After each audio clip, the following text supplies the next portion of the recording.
Yes, my brothers and sisters, on the Daily Express, Thursday, December, March 2013, in the Daily Express, as I said, there's a headline on page 9, headlining "No More Privy Council." And let me just read what was mentioned in this article that was coming from the headquarters of the Congress of the People by one of its executive members, Mr. Vernon Dilemma, who is an attorney and respected legal mind for 46 years. And the article goes on to say, by Rhea Tate, Attorney Vernon Dilemma has called for the abolition of appeals to the Privy Council, making the local court of appeal the final court for criminal matters. He was clear that he did not mean the Caribbean Court of Justice, abbreviated CCJ.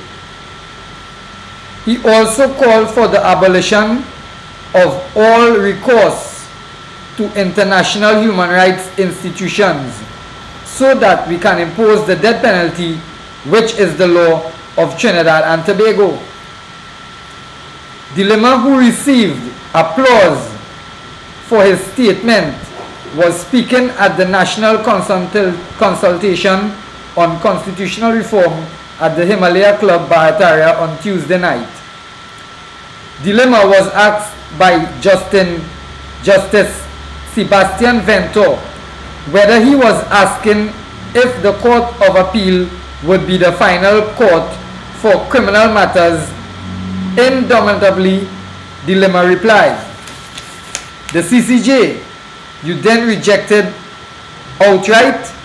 "Absolutely," Dilemma stated.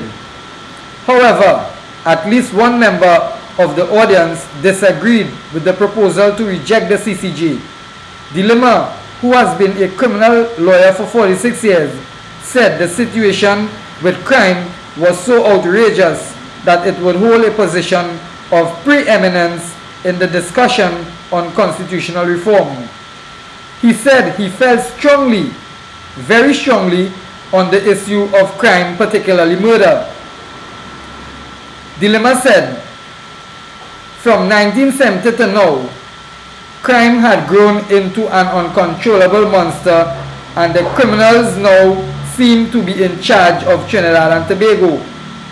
He said he would like Trinidad and Tobago to abolish appeals to the Privy Council altogether, or at least give final jurisdiction to the Trinidad and Tobago Appeal Court for criminal matters.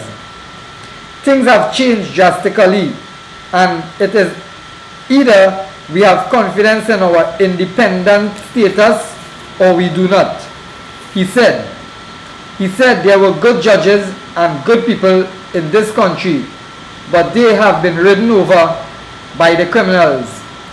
Dilemma stated, "I am suggesting that one of the things we seriously consider is abolish all this recourse to the international institutions so that we can impose the death penalty on these criminals, which is the law of the country," he said to applause.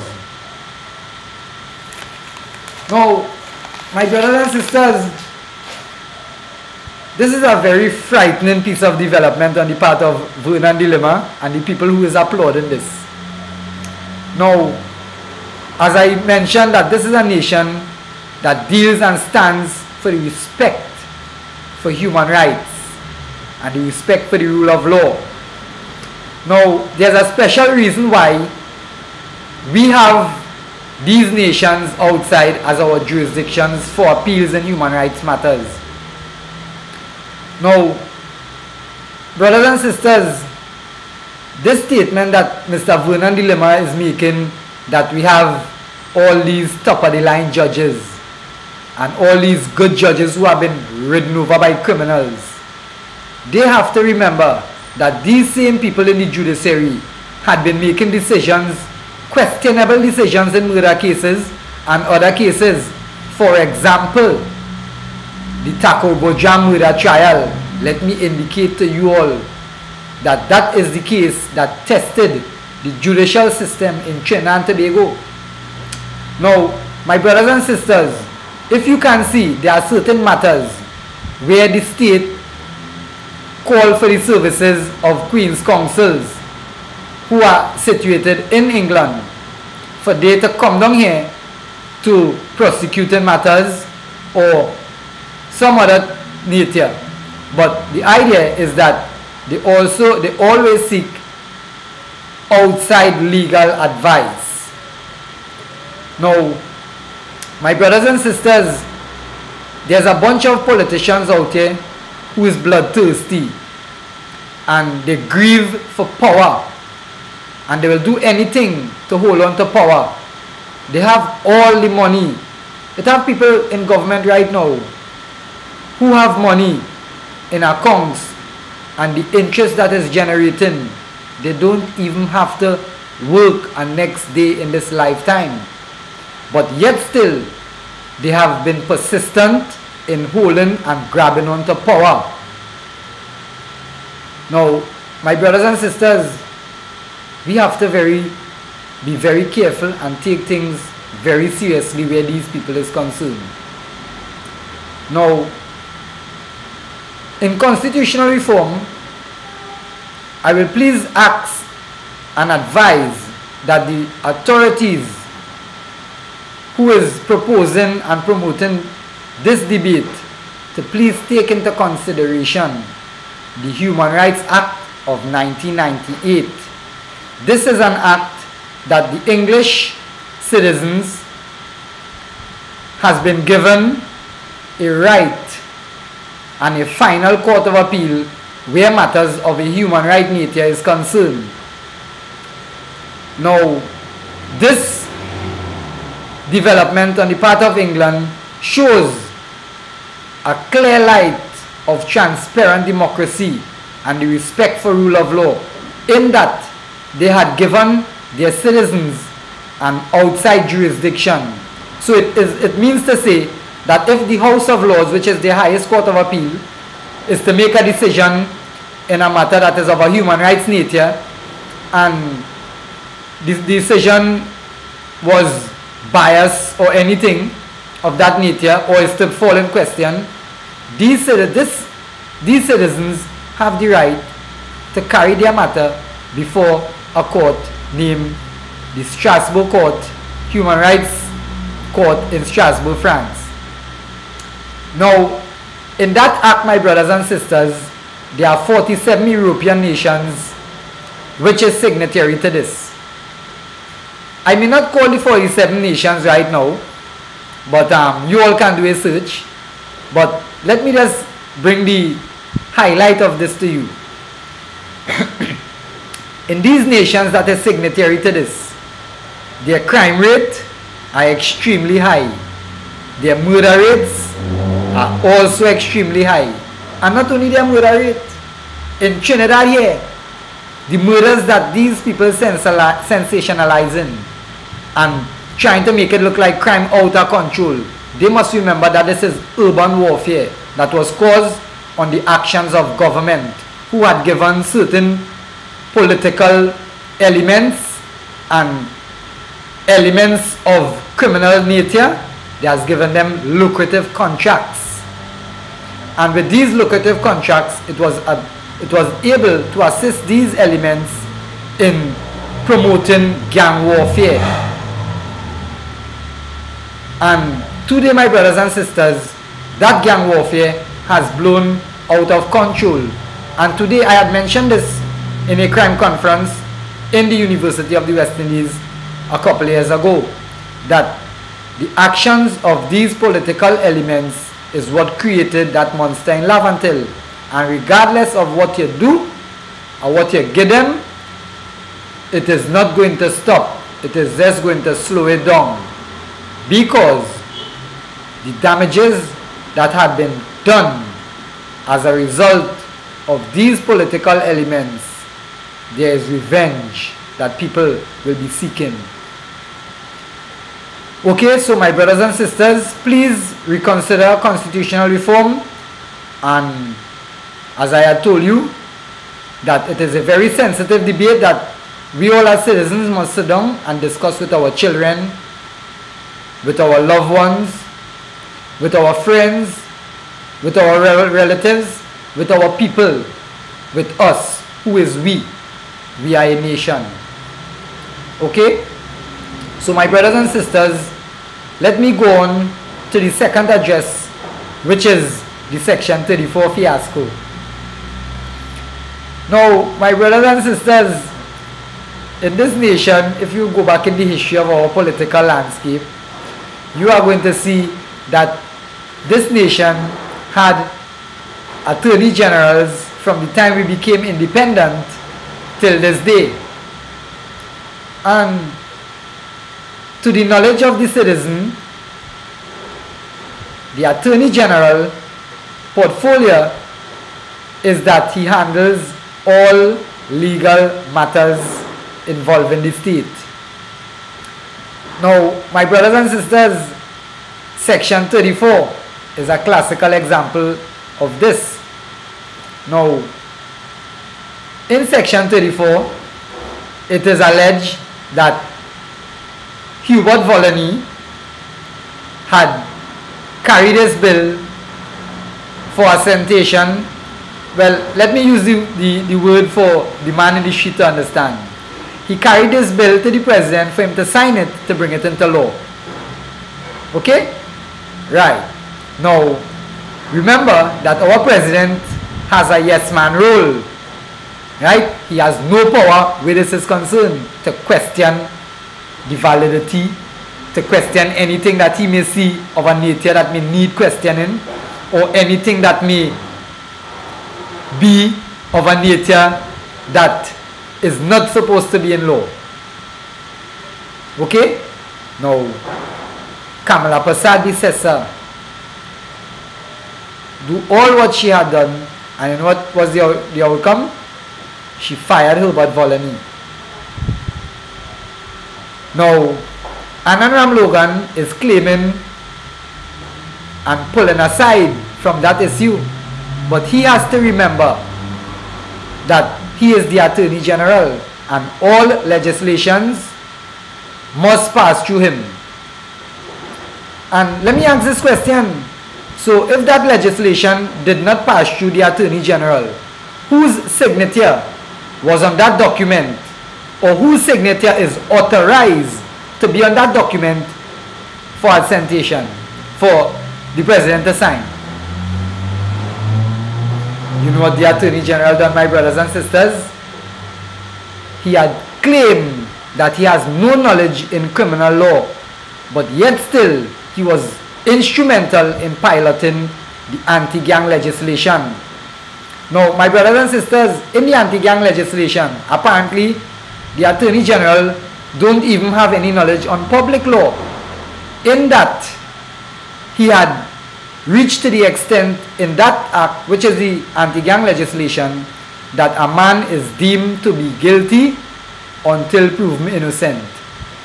So, my brothers and sisters, this totally contravenes a man's right to be innocent until proven guilty.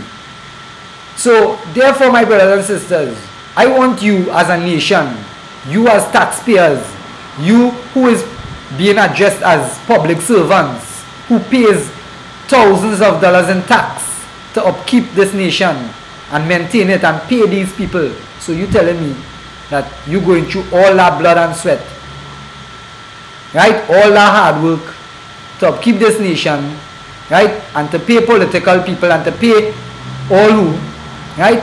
And you telling me that this is the services that a nation is going to retain. So you're telling me that a man who has no knowledge in criminal law is our Attorney General in a nation where crime is a very sensitive topic. So what are we really doing, my brothers and sisters? Look, my brothers and sisters, it hurt my heart to see that an opposition political party had campaigned and kept a march to display their grievances of Section 34, the Section 34 fiasco. And these people in these offices never even budge. They never even come and answer to the nation. They're playing the blame game. Right? They're saying this, they're saying that. They're saying all sorts of things. right? And we as citizens, 1.3 million people who vote to put these people on them to handle our nation affairs. This is what we gain. This is the value for money we gain. Right? So my brothers and sisters, let us get real and let us get serious and let us have a recall. Anand Ram Logan, in the nation perspective view, have to step down, and he's not the person we need in the office of the Attorney General representing our nation affairs. Okay? So, my brothers and sisters, we will also have to keep a march on that. And my brothers and sisters, a march and a protest is not like how we keeping it in Trinidad here, and people clapping, and people ponging pan, and people shaking shack and we want we money, and we want this, and we want that. And no, my brothers and sisters, this is what you call the citizens coming to act in a very peaceful fashion for a recall or for certain people to step down. Because simply it is that if you hire me to clean your yard, to cut your lawn, and I am not performing the job as you would want it to be performed, what will be the outcome of me? You will have to call me and terminate my services. And your reason for terminating my services will be that, sir, you are not demonstrating the capabilities of a man who is capable of carrying out this type of job. And that will be the clearest understanding to me. And I will understand, well, hey, ma'am, I wasn't really qualified, or sir, I wasn't really qualified to cut grass and things, so I was just trying a thing. So I'm really sorry, and I will step aside. This is the method of approach that Anand Ram Logan needs to come out to the nation and let them know. This is where the people will respect him. This is where the people will honor him. Politics is bringing his legal career in disrepute. Okay? Now, brothers and sisters, the Section 34 fiasco will be addressed further. There are many more issues, but I just highlighted the key factors. Now, let me go on to the third segment of this program, which is where I will be addressing you on the present flying squad issue. Now, my people, my loved ones, and know they love me, and don't feel I appreciate that thing. I appreciate that down to the end, because I will come out there and cry blood and sweat for you who is public servants, who in fact they just address as public servants. You see that word, that term public servant, referring to workers and things in government, that term get real outdated. That term is a term equivalent to how they used to address slaves, right? Public servants need to be more respected, and you see that term should be masters of institutions or public masters. Yeah, because it are public servants who working for $3,000 and something when the month come. And if you really put that and check that equivalent to what a slave used to collect in his days, which was 150 to 80 years ago, 200 years ago. So automatically these people and them who we have put in power, they are able to enrich themselves based on the hard work and blood and sweat of the poor, and they was able to keep the blood and sweat, the hard workers, in a position where they want to have them, so that they will control them. They will be operating as though they are the lords. They are the kings and queens. They are the bishops and knights, and we are the pawns. No, this is a nation with 1,300,000 people. We not taking that. All they have to step down, and we people, we have to consider, and let us start to form groups, and let us consider how we're going to use this franchise, which it is called a vote, right? So that when we exercise this in the right way now, all citizens and brothers and sisters will live in that harmony, will live in that respect for each other. It will come a day where we will see Africans and Chinese attending Hindu festivals, as they see today, where you will see Africans and Chinese and Hindus attending Islamic festivals, where you will see each and every creed and race coming together to find an equal place. So this is what we have to know, and we have to maintain that the cultural goods in this society is what keep us together. Okay? So my brothers and sisters, let me let you know now. You see this flying squad? This flying squad is our next frightening issue. This is, you remember the movie they call Nightmare on Elm Street? Well, this is Nightmare in Trinidad and Tobago. You see the flying squad? Anytime you see people, political elements, trying to give the military certain kind of powers, is something that is called, that is use a term, that is called it a creeping dictatorship. Now, if you look at the people who is at the head of this constitutional reform debate, is men who are sitting down in the High Court as judges, right? And politicians.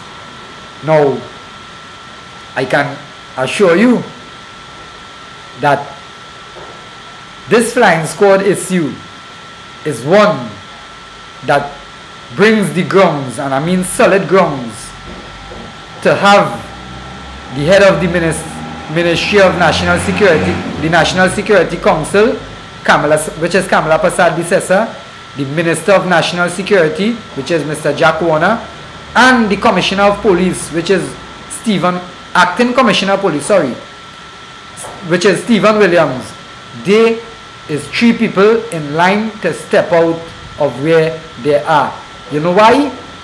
Let me tell you why, and you will see if I make sense.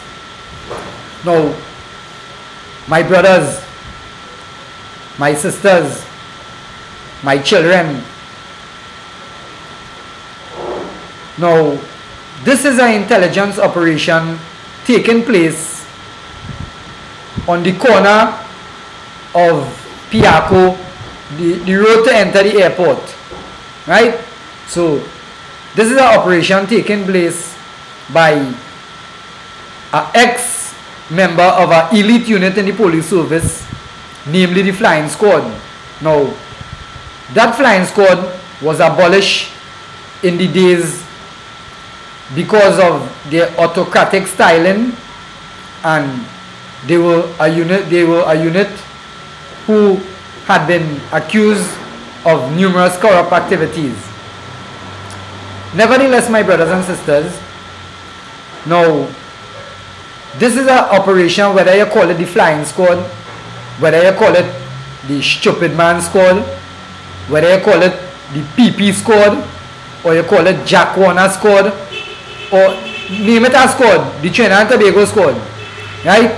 The general idea, people, is not to sensationalize the name of the unit or the name of the operation.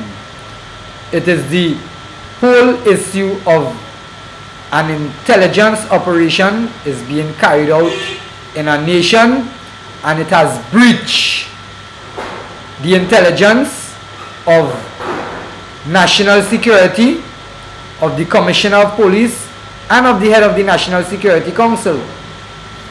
Now, my brothers and sisters, let me just indicate to you that the person who is claimed to be operating this squad has claimed that he had a number of vehicles that belongs to the police service, and he had a number of active officers in the police service as part of his team. Now, Jack Warner is claiming that he has no knowledge and he is playing the blame game, right? And then now Kamala Prasad-Bissessar is appointing Stephen Williams to do an investigation in that. But my brothers and sisters, this is need for a very serious commission of inquiry, and while this commission of inquiry comes into effect, we need to have these people and them step down pending the outcome of this inquiry, because considerable evidence has arisen that these people and them is playing games with us. in a very sensitive nature where our security of the person is concerned. My brothers and sisters, I'm going to tell you again that the media is only talking, people only talking, and it's talk after talk after talk after talk, and no action is taking place.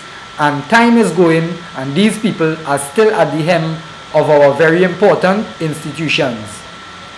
My brothers and sisters, have you ever thought of why the Prime Minister, the executive in general, right, has taken a distinguished member of Trinidad and Tobago Judiciary who was appointed to the International Criminal Court, which was promoted by our very own son of the soil, the Honorable Arthur Napoleon Raymond Robinson?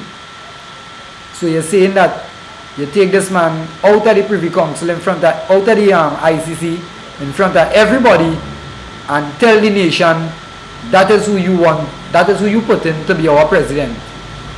Now, my brothers and sisters, let me, hello.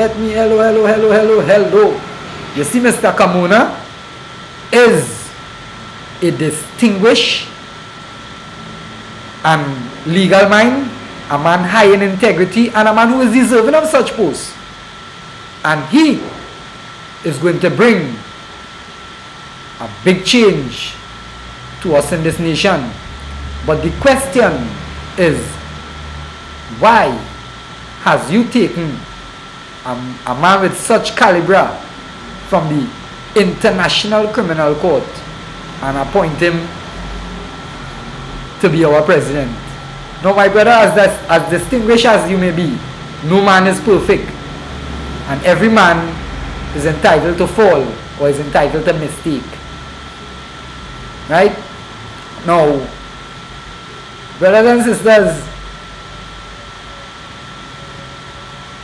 look at this thing very carefully. Right? And let us look and realize that judicial officers is who is running our nation today. A judicial officer is our president. A judicial officer is the CJ. A judicial officer is the Prime Minister. A judicial officer is the Attorney General. And we have plenty other judicial officers who hold down certain portfolios. Okay? Now, brothers and sisters, you see that flying squad? That flying squad, Jack Warner and them had to step down from there. And we have to come as a citizen. We can't make them step down from there just so. But we have to come out and demonstrate. And this demonstration must be no demonstration where nobody shaking, no shack, and nobody jumping and clapping, and nobody thinking. This is a demonstration where people must come out in a peaceful and respectable manner and call on these people and let them know that we are not moving until we have them step down. And we have considerable grounds to have them step down, my brothers and sisters. Now, my brothers and sisters, again, let me let you know that recently the Attorney General has questioned the jurisdiction of the Police Complaint Authority in investigating issues concerning the flying squad. Now, my brothers and sisters, the Police Complaint Authority, abbreviated as the PCA, is run by a very distinguished legal mind. And that legal mind is a no-nonsense person. I can tell you that I attended a school which she is the principal. But nevertheless, until, my brothers and sisters, that institution receives the power and tools that they need in going about an investigating atrocities on the part of police officers or corruptible practices, my brothers and sisters, these institutions will amount to be what you call a waste of taxpayers' dollars, because these institutions have been set up for the purpose of bringing justice to the man in the street who felt that he was abused or his rights had been infringed on the part of the police service. And if a citizen's right had been infringed on the part of actions by the police service, this agency, which is the Police Complaint Authority, has the power under certain sections and under the police standing orders to carry out investigations in a particular manner. But my brothers and sisters, this institution has always reached a bridge that is very hard to cross when coming to the investigations. You know where that bridge is, my brothers and sisters? Is that the officers who is assigned to carry out investigations, apparently that they are too inexperienced and they are being manipulated and given the run around, or they given what we in the streets just call the dance with regards to the information that they are seeking. Because these police officers, that is their work, to investigate. And if they are being investigated, they will know the loopholes and the tactics and the avenues in going about manipulating an investigation. And when that happens, you know what go on? The man in the streets receive no justice. And brothers and sisters, don't forget that the Police Complaint Authority is funded by taxpayers. Okay? So, and Ram Logan and them only trying to assert the power of the people and trying to take away our rights with all kind of different tactics and all kind of judicial loophole they're trying to use. We have to put an end to that. We must put an end to that. And brothers and sisters, let us bear in mind that if we do not put an end to this, we are going to end up in a state where we as citizens may be divided. This nation may be on a bloody civil war, and you know who is going to suffer? The people who is paying their taxes, the people who are being referred to as public servants, our children who is attending schools, our elders, our grandparents. You know why?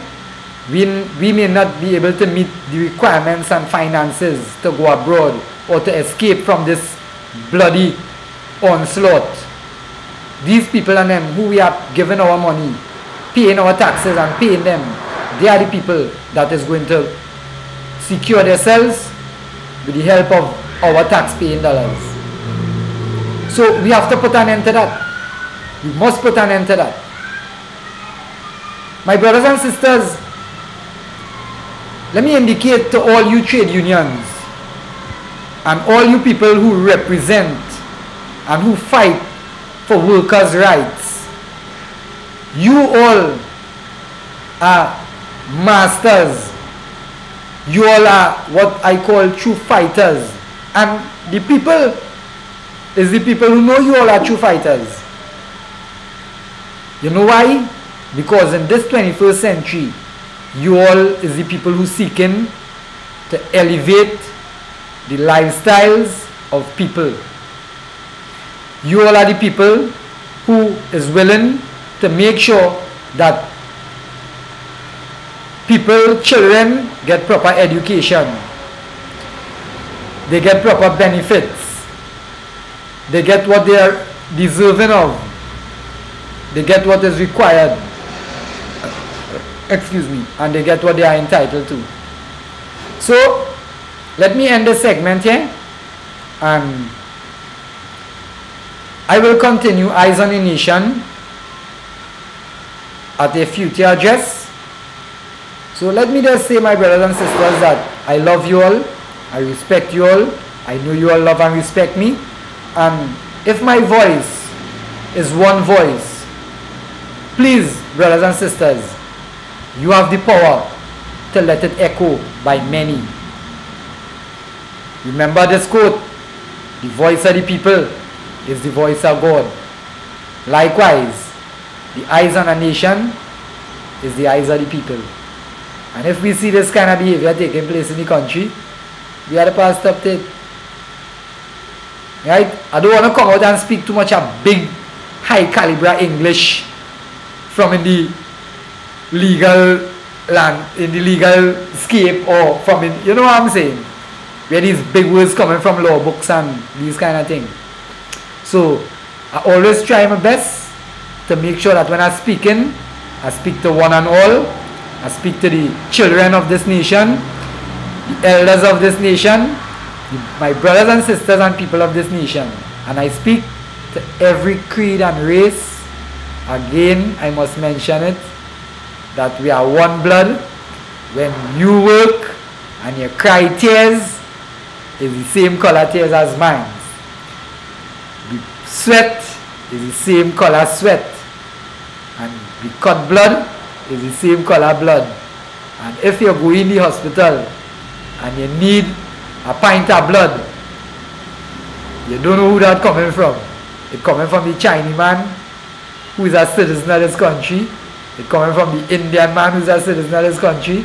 It coming from the African man who is a citizen of this country. It coming from the, there's called that term white now, well, let me put it as the American and Australian. So it coming from people from 5 continents, which is Africa, Asia, Europe, Australia, and America. So the world is what has come together to save lives, and we have to continue this. Okay, my brothers and sisters. So I thank you, and I ask that all viewing this segment, please forward to all friends, one and all, and let the message be heard. And again, I am still waiting on a word from Acting Commissioner of Police Stephen Williams for me to hold a peaceful protest to demonstrate that the state of our nation affairs and how it is being managed by the present coalition party is not what we vote for, and we need them, and we asking them to step down. Okay, my brothers and sisters, and let us, as again I tell you, consider voting for the people who really respect our human rights, what we deserve, and what we stand for. Okay, so Eyes on a Nation to be continued. Love you and respect one and all.